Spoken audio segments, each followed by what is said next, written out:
Okay, in this lecture, we're going to examine the razor view syntax in ASP.NET MVC. So you have learned that here, we can write C# code by prefixing it with an @ sign. To render the list of customers, we can simply use a for each block.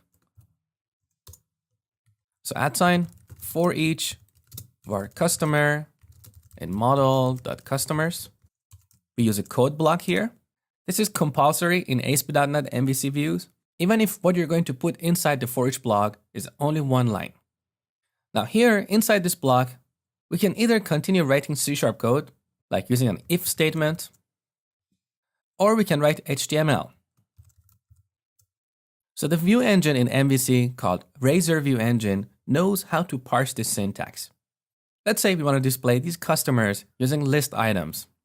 So outside this for each block, I use the UL tag. Let's close it here.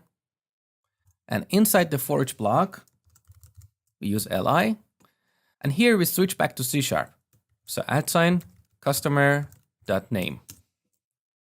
We can also use an if block to conditionally render content.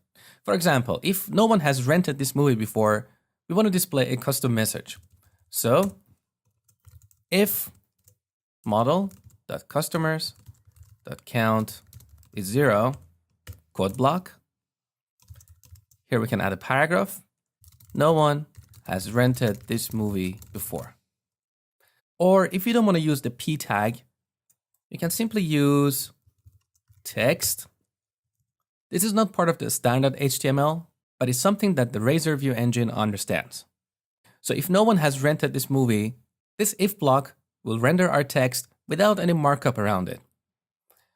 Okay, now we add an else block here and move this UL right here. So you can see working with Razor views is pretty easy. Now, let me show you a few more techniques. Let's say here in H2, you want to conditionally add a class popular if the movie has been rented by at least 5 customers. Otherwise, we don't want to have this class here. How do we do that? First, we use a code block. So @ sign code block. Here we can write any C# code. So I'm going to declare a variable, call it class name, and initialize it like this. If model.customers.count is greater than 5, it should be popular. Otherwise, it should be null. Now here, we can render class name.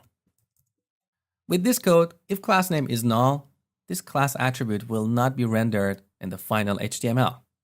It will be added only if class name is popular. So let's try it. Run the application with Ctrl F5. Okay, right-click the heading, inspect. Look, we don't have the class attribute because currently we have only 2 customers. Now let's go back to the view. I'm going to change this condition to greater than 0. Save. Now we don't have to recompile the application because this is just a view. So we can switch back to the browser, refresh. Now look at the heading. We have the class popular. So this is how you render classes dynamically. By the way, this technique is not limited to classes. You can use this technique to render any attributes dynamically. And one last tip. You can add comments in your Razor views using this syntax. @ sign, star, star, @ sign. And we can make it multiple lines. This is a comment on multiple lines.